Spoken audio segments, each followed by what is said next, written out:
వస్తాను.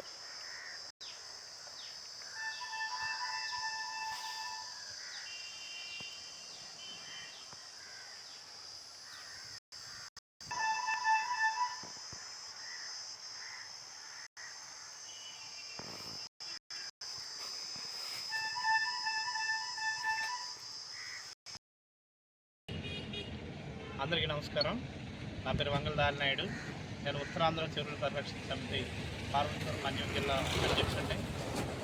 పార్వతీపురం మున్సిపాలిటీలో ఉన్నటువంటి చెరువులు ఇప్పటికే కబ్జా అయిపోయి, ఇప్పుడు కబ్జాదారులు ఏం చేశారంటే ఈ వరహాల గడ్డ మీద పడ్డారు.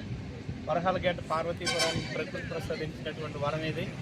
పార్వతీపురం మున్సిపాలిటీలో ఉన్నటువంటి మురుగునీరంతా, వర్షపు నీరంతా అది తీసుకొచ్చి తన ప్రవాహంతో బయటికి పంపిస్తుంటుంది.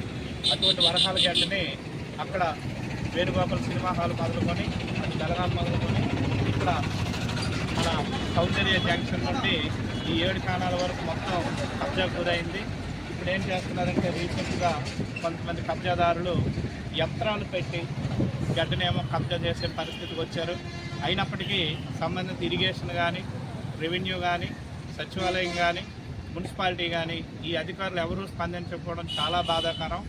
ఈ కబ్జా చేస్తే ఫర్దర్లో ఉన్నటువంటి ఏమాత్రం వర్షం వచ్చినా సరే పార్వతీపురం మున్సిపాలిటీ ముంపుకు గురయ్యే ప్రమాదం ఉంది.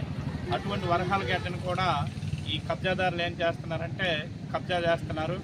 ఇప్పుడే తక్షణమే జిల్లా కలెక్టర్ గారు, ఇరిగేషన్, మున్సిపాలిటీ అందరూ స్పందించి ఈ కబ్జాకు గురవుతున్నటువంటి గడ్డని కాపాడాలని మా ఉత్తరాంధ్ర చెరువుల పరిరక్షణ సమితి తరఫున మేము కోరుతున్నాం. ముఖ్యంగా ఇంత జరుగుతున్న పార్వతీపురం మున్సిపాలిటీలో నీటి వనరులు లేనటువంటి చెరువుల్ని, గడ్డల్ని కబ్జా చేస్తుంటే ఈ అధికారులు ఏం చేస్తున్నారనేసి అధికారులు ఎప్పుడైతే నిమ్మకు నీరెత్తినట్లున్నారో మా అనుమానం ఏంటంటే వీళ్ళకి కూడా ఈ కబ్జాలతో ఏమైనా సరే వాటాలు ఉన్నాయన్నటువంటి అనుమానం కలుగుతుంది. పార్వతీపురం మున్సిపాలిటీలో ఉన్నటువంటి చెరువులను దర్జాగా కబ్జా చేసి పక్కా బిల్డింగ్లు కడుతున్నారు.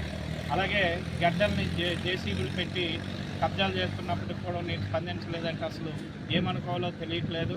ఇప్పటికైనా సరే స్పందించి చర్యలు తీసుకోవాలని కోరుతున్నాం. లేదంటే ఫర్దర్గా మేము లీగల్ యాక్షన్కి వెళ్ళి ఎవరైతే ఇప్పుడు పనిచేస్తున్నారో అధికారుల మీద కూడా వాళ్ళు కోర్టుకు పిలిచే పరిస్థితి ఉంటుంది.